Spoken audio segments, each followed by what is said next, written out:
ನಾಳೆ ಅತ್ಯಂತ ಸುದೀರ್ಘವಾಗಿ ರಾಜ್ಯದ ಮುಖ್ಯಮಂತ್ರಿಯಾಗಿ ಕೆಲಸ ಮಾಡಿರುವಂಥ ಮುಖ್ಯಮಂತ್ರಿ ಅಂತ ಸಿದ್ದರಾಮಯ್ಯ ಅವರಿಗೆ ಇವತ್ತು ಆ ದಾಖಲೆ ಬಗ್ಗೆ ಕೆಲವರೆಲ್ಲ ಮಾತಾಡ್ತಾ ಇದ್ದಾರೆ. ಎಷ್ಟು ದಿನ ಮುಖ್ಯಮಂತ್ರಿ ಆಗಿದ್ದೀರಿ ಅನ್ನೋದಕ್ಕಿಂತ ಅಷ್ಟು ದಿನಗಳಲ್ಲಿ ಏನು ಸಾಧನೆಯನ್ನು ಮಾಡಿದ್ದೀರಿ, ರಾಜ್ಯ ಯಾವ ರೀತಿ ಪ್ರಗತಿಯತ್ತ ತೆಗೆದುಕೊಂಡು ಹೋಗಿದ್ದೀರಿ, ನಿಮ್ಮ ಆಡಳಿತಾವಧಿಯಲ್ಲಿ ಎಷ್ಟು ಜನಕ್ಕೆ ಬಡವರಿಗೆ ಒಳ್ಳೆಯದಾಗಿದೆ, ಹಿಂದುಳಿದವರಿಗೆ ಒಳ್ಳೆಯದಾಗಿದೆ, ಒಟ್ಟಾರೆ ರಾಜ್ಯದ ಆರ್ಥಿಕತೆ ಏನು ಸುಧಾರಣೆ ಆಗಿದೆ ಅನ್ನುವಂಥದ್ದು ಬಹಳ ಮುಖ್ಯ.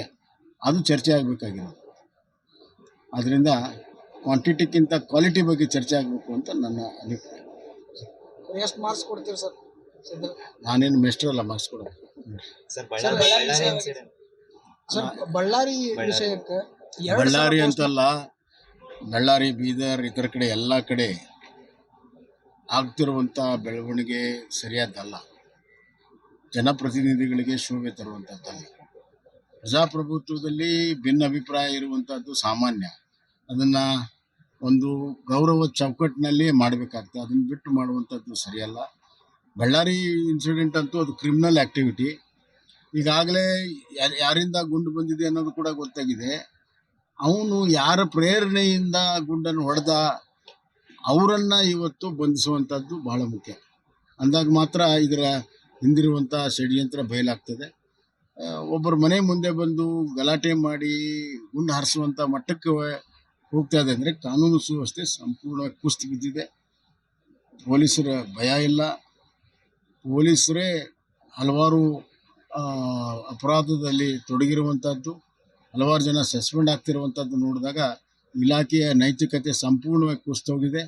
ಇವತ್ತು ಮುಖ್ಯಮಂತ್ರಿಗಳು ದಾಖಲೆಯ ಪ್ರಮಾಣದಲ್ಲಿ ಆಡಳಿತ ಮಾಡುವಂಥ ಸಂದರ್ಭದಲ್ಲಿ ಇಷ್ಟೊಂದು ಕಪ್ಪು ಚುಕ್ಕಿಯನ್ನು ಹೊತ್ತುಕೊಳ್ಳುವಂಥದ್ದು ಅವರಿಗಂತೂ ಶೋಭೆ ತರೋದು.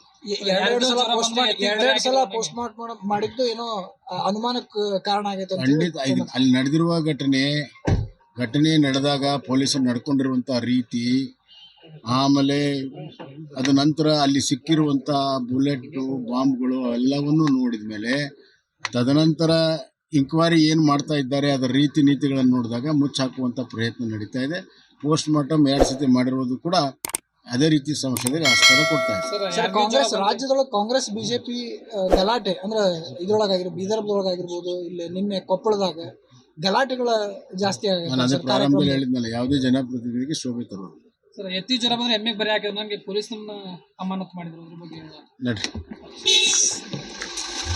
ಲೇಟೆಸ್ಟ್ ಹಾಗೂ ಇಂಟ್ರೆಸ್ಟಿಂಗ್ ಸುದ್ದಿಗಳಿಗಾಗಿ ಬಾಸ್ ಟಿವಿ ಕನ್ನಡ ಚಾನೆಲ್ನ ಸಬ್ಸ್ಕ್ರೈಬ್ ಮಾಡಿ. ಹಾಗೆಯೇ ಬೆಲ್ ಐಕಾನ್ ಪ್ರೆಸ್ ಮಾಡಿ. ಇದರ ಜೊತೆಗೆ ಫೇಸ್ಬುಕ್, ಇನ್ಸ್ಟಾಗ್ರಾಮ್, ಎಕ್ಸ್ನಲ್ಲೂ ಮಿಸ್ ಮಾಡದೆ ಫಾಲೋ ಮಾಡಿ.